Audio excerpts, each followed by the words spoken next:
কেন্দ্রের অফিসের পরিচয় প্রতারণা, ডোমজুরের ঘটনা। ডোমজুর থেকে জালে অভিযুক্ত যুবক, চাকরির টোপে লক্ষ লক্ষ টাকার প্রতারণা। সোশ্যাল মিডিয়ায় জাল ছবি দিয়ে প্রতারণা, গাড়িতে নীল বাতি, অর্থমন্ত্রকের বোর্ড। অভিযুক্তকে জিজ্ঞাসাবাদ করছে পুলিশ। কথা বলবো, দেবাশিস রয়েছেন সঙ্গে। দেবাশিস, কতদিন ধরে এই প্রতারণার জাল ফেটেছিল এই ব্যক্তি? দেখো, এই যে ঘটনা প্রকাশ্যে আসার পর কিন্তু তার পুরনো হিস্ট্রি সেটিও কিন্তু সামনে চলে এসছে।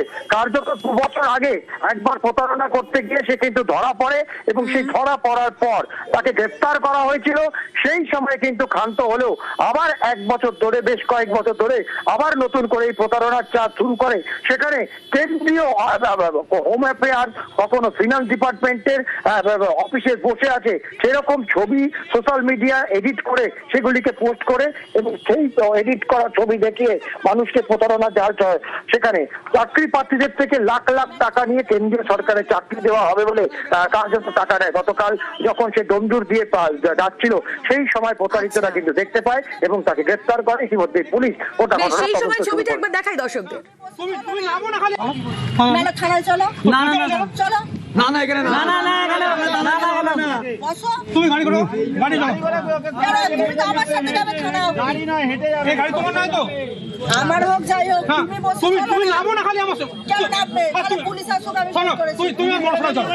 তুমি আমার কারোর মোটরসাইকেল নয়, পুলিশ আসুক। আমি কেন আমাকে বলবো? তাহলে তুমি বাইরে দাঁড়াও, আমি জানাই তো বলছি।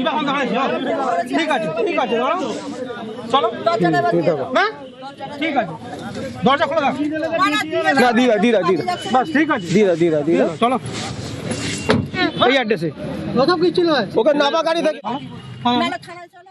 উলুবাতি জ্বলছিল, সামনে রেলের ইয়েতে লেগা ছিল, তো গাড়িটা ওখানে দাঁড় করা ওই দাদা, তো ওনার তো টাকা নিয়ে ওনাকে চাকরি দেয়নি। সে আজকে দাদা ওনাকে ধরেছে, ধরে পরে গাড়িটা আটকেছে।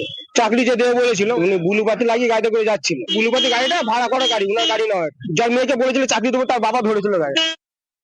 প্রায় 4,73,000 টাকা আমার কাছ থেকে নিয়েছে চাকরি দেওয়ার প্রলোভনে, কিন্তু কোনো প্রকারে চাকরি দেয়নি। এবার ওনার স্ট্যাম্প পেপার নিজেই বানিয়ে আমাদেরকে লিখে দেন। 50 টাকা স্ট্যাম্প পেপারে সিগনেচার করে আধার কার্ড ইত্যাদি ইত্যাদি দিয়ে লিখে দেন। পুরোটাই ফ্রড।